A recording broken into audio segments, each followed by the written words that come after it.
I've surfed since I was a kid and was always fascinated by surfboards, just how they were made, and it was kind of a mystery to me as a kid, just how they got the fins glassed on and how they worked and where they came from, because I had never been in a surfboard factory. So I was always fascinated by it. All right. How's this one, Ollie? Yeah, it's a wild one.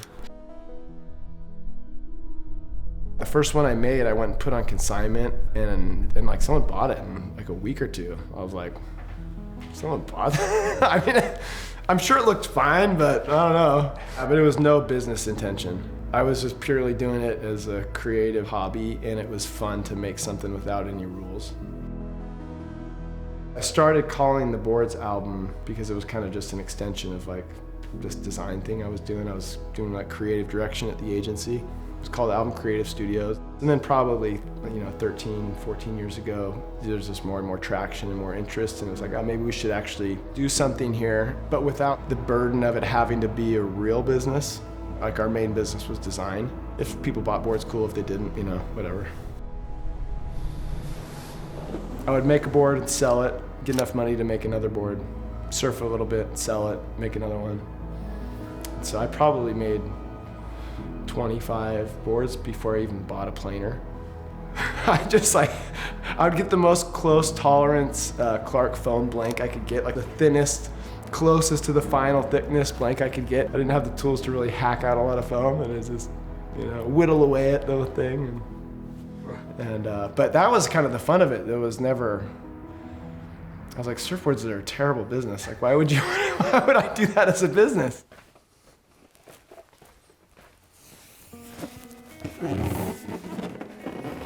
I think I'm at like 21,000 something boards, but I'm sure, looking back, I'm sure plenty of them, if I held them now, I'd probably cringe and be like, whoa.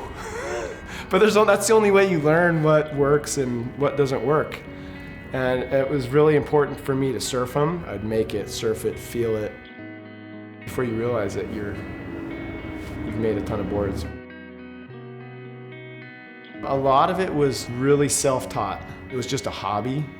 I'd be going and getting blanks, and here in San Clemente at Basham's, and Terry Martin and all these like iconic shapers would be in there getting blanks too. And so you would kind of like pop in the bay and kind of ask some questions, and you kind of make acquaintances, and you kind of pick up tips and tricks and things here and there, and you learn.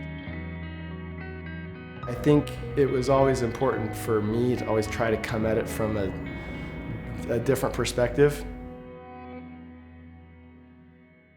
Most people haven't even really ridden that many twins, So like ASIM is like a whole different step off from that. And it's the kind of board that when people try one, they're like, oh, I'm hooked. But it's a little bit of a leap to try one because there's hesitancy about, does it just go one way or?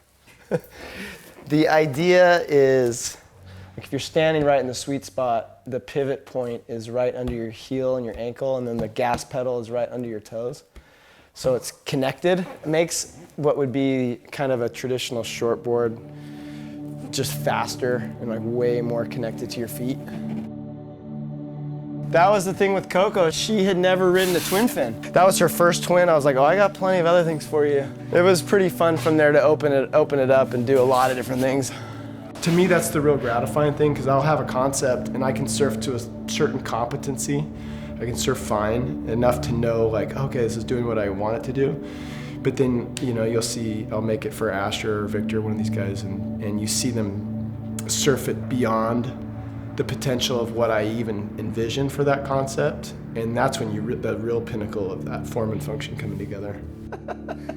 He's not careful with the boards. It's like when he brings boards back, you have to do full inspection, because there's just like a million of this kind of, I would make him like a brand new quiver of boards, and he'd come to pick them up, and they're all, like wiped down, finished, like all this time and effort. He would pull up with his truck, like no towels, no blankets, no board bags, just like, like, no, please. Oh, yes. It's like, do you know how many hours just went into those things? Carving a surfboard and laying down rail to me is the most beautiful aspect of surfing. And so the fin placement should really elevate what the board is able to do. Everything has to work together, but I definitely think a lot about fin placement. I've been wanting to do FCS fins for a long time. They're so dialed in. It's really fun for me because I'm thinking about it from like a size and kind of shape perspective first. They're so deep in the tech side of understanding foils and can angles and like all the little subtle details that make a fin really go. It's really cool to lean on that. It's really gratifying when you make a board that works like it should and looks beautiful. You realize how much time has gone into creating that idea and then executing that idea and then actually making the thing. It's pretty cool.